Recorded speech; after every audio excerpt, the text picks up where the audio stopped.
नमस्कार दोस्तों, स्वागत है आपका हमारे चैनल आस्था भक्ति में। शिव पुराण कथा अध्याय 4 में हम बात करेंगे दक्ष के यज्ञ और माता सती के आत्मदाह की। नैमिषारण्य में चौथा दिन है आज। कल हमने सुना था कि कैसे माता सती ने कठोर तप करके भगवान शिव को पति रूप में पाया। आज महर्षि शौनक जी ने फिर पूछा, हे सूत जी, उसके बाद क्या हुआ? माता सती और भगवान शिव का जीवन कैसा रहा और दक्ष ने यज्ञ क्यों किया? सूत जी ने गहरी सांस ली और बोले, हे मुनिवर, अब मैं आपको वो कथा सुनाऊंगा जिसे सुनकर रोंगटे खड़े हो जाएंगे। ये कथा अहंकार, क्रोध और भक्ति की पराकाष्ठा की कथा है। हर हर महादेव। चलिए शुरू करते हैं। समय बीतता गया। सती और शिव कैलाश पर आनंद से रहने लगे। इधर प्रजापति दक्ष को एक बात खटकती रहती थी। मेरी पुत्री ने मुझसे पूछे बिना उस भूतनाथ से विवाह कर लिया। दक्ष के मन में भगवान शिव के प्रति क्रोध और ईर्ष्या भर गई। वो सोचते, मैं ब्रह्मा का पुत्र, प्रजापतियों का राजा, और मेरा दामाद जो शमशान में रहता है, भस्म लगाता है। एक दिन ब्रह्मा जी ने सभी देवताओं और प्रजापतियों को सभा में बुलाया। उस सभा में सभी आए, ब्रह्मा, विष्णु, इंद्र, वरुण, अग्नि। सबने खड़े होकर ब्रह्मा जी को प्रणाम किया, पर भगवान शिव नहीं आए क्योंकि वो ध्यान में लीन थे। दक्ष ने इसे अपना अपमान समझ लिया। वो मन ही मन बुदबुदाए, एक दिन मैं इस शिव का मान मर्दन करूंगा। कुछ समय बाद दक्ष ने कनखल में एक विशाल यज्ञ का आयोजन किया। इस यज्ञ में 33 कोटि देवताओं, ऋषियों, गंधर्वों, यक्षों को निमंत्रण भेजा गया। यज्ञ का नाम था बृहस्पति सौ यज्ञ। दक्ष ने जानबूझकर भगवान शिव और माता सती को निमंत्रण नहीं भेजा। जब सती को ये बात पता चला तो वो बहुत दुखी हुई। सती ने शिव जी से कहा, प्रभु, मेरे पिता ने यज्ञ किया है और सभी को बुलाया है, हमें भी चलना चाहिए। शिव जी बोले, देवी, बिना बुलाए कहीं नहीं जाना चाहिए, ये धर्म के विरुद्ध है। पर सती नहीं मानी। वो बोली, वो मेरे पिता हैं। पिता पुत्री का रिश्ता निमंत्रण का मोहताज नहीं होता। अंत में शिव जी ने गणों के साथ सती को जाने के लिए आज्ञा दे दी। सती जब यज्ञ मंडप में पहुंची तो वहां का दृश्य देखकर उनका हृदय टूट गया।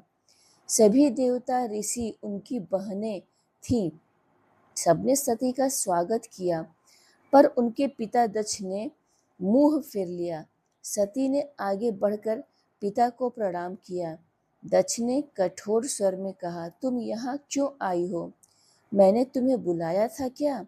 सती चुप रही। उनकी आंखों से आंसू आ गए। तभी यज्ञ में भगवान शिव का हिस्सा नहीं रखा गया था। हर देवता के लिए आहुति थी, पर शिव के लिए कुछ नहीं। दक्ष ने सबके सामने ऊंचे स्वर में कहा, ये शिव क्या है? ये तो अपवित्र है, ये शमशान का वासी है, इसे यज्ञ में भाग देने का कोई अधिकार नहीं है। मेरी पुत्री ने कुल की मर्यादा नष्ट कर दी। सती ने देखा कि कोई भी दक्ष का विरोध नहीं कर रहा। सब चुप थे। सती का हृदय क्रोध और दुख से भर गया। सती ने सोचा, जिस पिता ने मुझे जन्म दिया वही मेरे पति की निंदा कर रहा है और मैं चुप हूँ। ऐसे शरीर को लेकर जीने से क्या लाभ? सती ने सबकी ओर देखा और कहा, जिस सभा में पति की निंदा हो और पत्नी चुप रहे, वो पत्नी पाप की भागीदार होती है। इतना कहकर सती ने योगाग्नि धारण की, अपने शरीर से अग्नि प्रकट की और उसी में भस्म हो गई। जैसे ही सती ने प्राण त्यागे, भूकंप आया, सूर्य का प्रकाश मंद पड़ गया, देवता चीख पड़े, यज्ञ का मंडप हिलने लगा, हाय हाय होने लगा। ये क्या हो गया? सब हाहाकार करने लगे। कैलाश पर जब शिवजी को खबर मिली तो वो ध्यान से उठे। उन्होंने अपनी जटा से एक लठ तोड़ी और उसे जमीन पर पटका। उस लठ से वीरभद्र प्रकट हुए, शरीर विशाल, आंखें लाल, हाथ में त्रिशूल। शिव जी ने आदेश दिया, जाओ और दक्ष के यज्ञ को नष्ट कर दो। वीरभद्र और शिवगणों की सेना कनखल पहुंची। उन्होंने यज्ञ मंडप तोड़ दिया, देवता भाग गए, दक्ष का सिर काट दिया गया। तब ब्रह्मा और विष्णु ने आकर शिव जी को शांत किया। शिव जी ने कहा, मैं सती के बिना नहीं रह सकता। उन्होंने सती के जले हुए शरीर को कंधे पर उठाया और तांडव करने लगे। पूरी सृष्टि हिलने लगी। तब विष्णु जी ने अपने सुदर्शन चक्र से सती के शरीर के 51 टुकड़े कर दिए।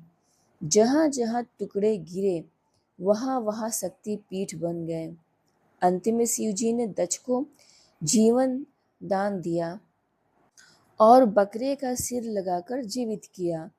सूत जी ने कहा, हे शौनक जी, इस कथा में हमें 3 बड़ी सीख मिलती है। पहला, अहंकार का अंत बुरा होता है। दक्ष का अहंकार ही उसके विनाश का कारण बना।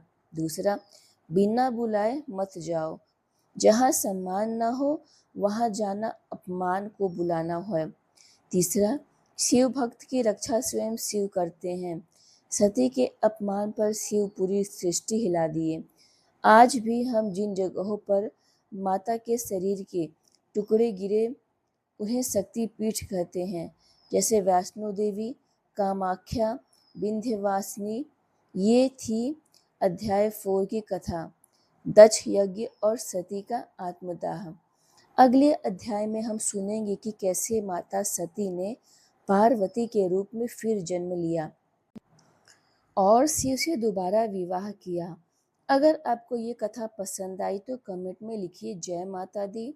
वीडियो को लाइक और चैनल को सब्सक्राइब करना मत भूलिएगा। भोले बाबा की जय। हर हर महादेव। ऐसे ही यूजफुल वीडियो जानने के लिए हमारे चैनल को सब्सक्राइब कर लीजिए और बेल आइकन को प्रेस कर लीजिए ताकि हर वीडियो का नोटिफिकेशन आप तक आता रहे। हर हर महादेव।